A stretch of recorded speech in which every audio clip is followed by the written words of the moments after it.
morning, guys. Homelessness is one of those male dominated areas of society we talk about. Right now, there are over 250,000 men living on the streets, men with no place to go and no prospects for getting out. But there's another type of homelessness that's not as severe, but the numbers seem to be rising. A lot of us are feeling politically homeless lately. The two-party system leads little choice but the lesser of two evils. Nothing could be better, though, than to see these liberal diptards feast on each other. I got an interesting article today. Let's check it out.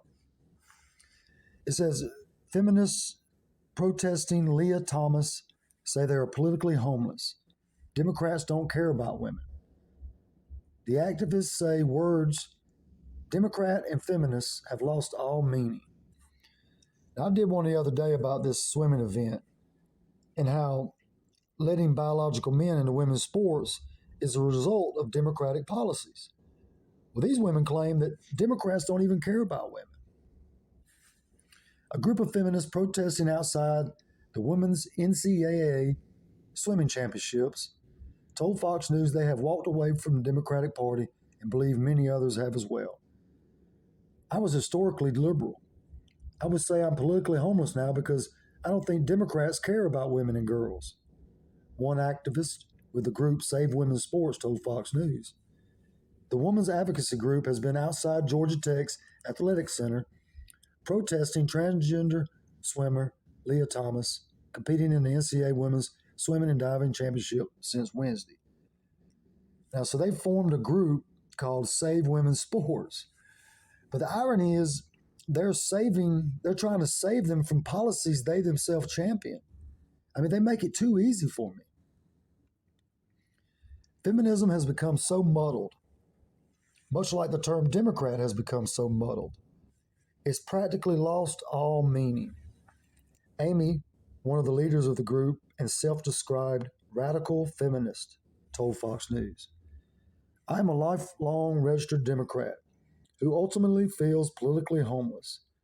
With the whole Biden election, I began to feel more and more disenfranchised from Democrats as a party. And I began to feel more and more that they did not represent my beliefs or views."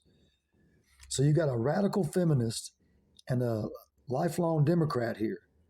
And she's complaining about politicians not doing what they promised they would do. Well, this right here is a good argument for stricter voting rights laws. If you vote for someone because of a promise they made and not their record, you should lose your rights for 8 years. She went on to say that Biden's executive order to prevent discrimination on the basis of gender identity was a slap in the face. And from that moment, I really haven't known how to categorize myself politically.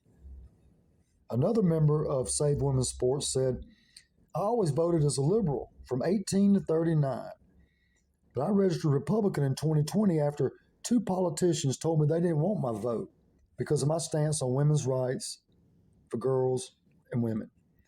The group believes in sex-based rights and doesn't agree with many moves made by Democrats to include biological males into women's activities." Now, for these feminists, discrimination for gender is a one-way street. Men can't be victims of sexual discrimination because they're men, duh. But the more I investigate, the more I see these woke liberals have no idea what they're doing. There are so many voices and different demands, it gets muddled. Sex-based rights, what is that? It appears if they just make this shit up as they go along. I mean, in what universe is that a good way to run a government? But the fact is, everyone's different. Some people are better at one thing than others. Trying to make everyone generic and non-binary is stupid. Who wants to live in a world without diversity? I believe it's only those people who aren't happy with who they are or where they're at that push these ridiculous laws. It seems to be a lot of people these days. But anyway, this is just my opinion. I hope you enjoyed it. Talk to you soon.